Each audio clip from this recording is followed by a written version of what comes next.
2029 புதிய பாடத்திட்டம் 2026 நடைமுறைப்படுத்தப்படவுள்ள புதிய கல்வி சீர்திருத்தங்களுக்கான வழிகாட்டுதல்களை 2025 ஆகஸ்டில் வெளியிட நடவடிக்கைகள் எடுக்கப்படும் என பிரதமர் மற்றும் கல்வி உயர்கல்வி தொழிற்கல்வி அமைச்சர் கலாநிதி ஹரணி அமரசூரிய தெரிவித்தார்.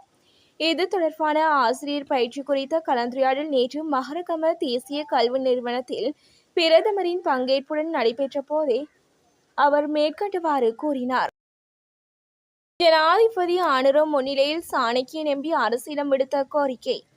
மாகாண சபை தேர்தலை நடத்துவதற்கான திகதியை அறிவிக்க வேண்டுமென்று இலங்கை தமிழரசு கட்சியின் மட்டக்களப்பு மாவட்ட நாடாளுமன்ற உறுப்பினர் சாணக்கியன் ராசமாணிக்கம் அரசிடம் கோரிக்கை விடுத்துள்ளார். இன்றைய தினம் இடம்பெற்ற நாடாளுமன்ற அமர்வில் உரையாற்றும் போதே அவர் இந்த கோரிக்கையை விடுத்தார். மாகாண சபை தேர்தலை நடத்த அரசாங்கம் தயாராக உள்ளது என்றும் சட்ட சிக்கல் காரணமாக அவர்கள் அதை நடத்த மாட்டார்கள் என்றும் சிலர் கூறுகிறார்கள். அப்படியானால் அந்த பிரச்சினையை தீர்த்துக் கொள்வோம் என்று நாடாளுமன்ற உறுப்பினர் கூறினார். முன்னாள் ஜனாதிபதிகளுக்கு விழுந்த பேரிடி. முன்னாள் ஜனாதிபதிகள் மற்றும் நாடாளுமன்ற உறுப்பினர்களுக்கான சலுகைகளை நீக்குவதற்கு அமைச்சரவை அங்கீகாரம் வழங்கியுள்ளது. அமைச்சரவை முடிவுகளை அறிவிக்கும் செய்தியாளர் மாநாட்டில் கலந்து கொண்ட போது அமைச்சர் நலிந்த ஜெயதிச இதனை தெரிவித்தார்.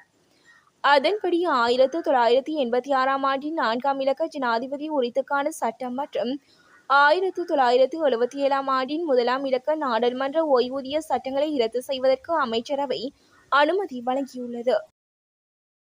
அடுத்தடுத்து காவு வாங்கும் இஸ்ரேல். மத்திய தெஹ்ரானில் இலக்கு வைக்கப்பட்டு நடாத்தப்பட்ட வான்வழி தாக்குதலில் ஈரானின் முக்கிய தளபதி மேஜர் ஜெனரல் அலி ஷத்மானி கொல்லப்பட்டதாக இஸ்ரேல் பாதுகாப்பு படைகள் அறிவித்துள்ளது.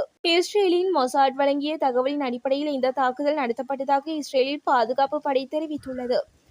ஜெனரல் அலி ஷத்மானி ஈரானின் மிக உயர்ந்த பதவியிலிருந்து இராணுவ அதிகாரி எனவும் உச்ச தலைவர் அயதுல்லா அலி கமேனியின் நெருங்கிய இராணுவ ஆலோசகர் எனவும் தெரிவிக்கப்படுகிறது.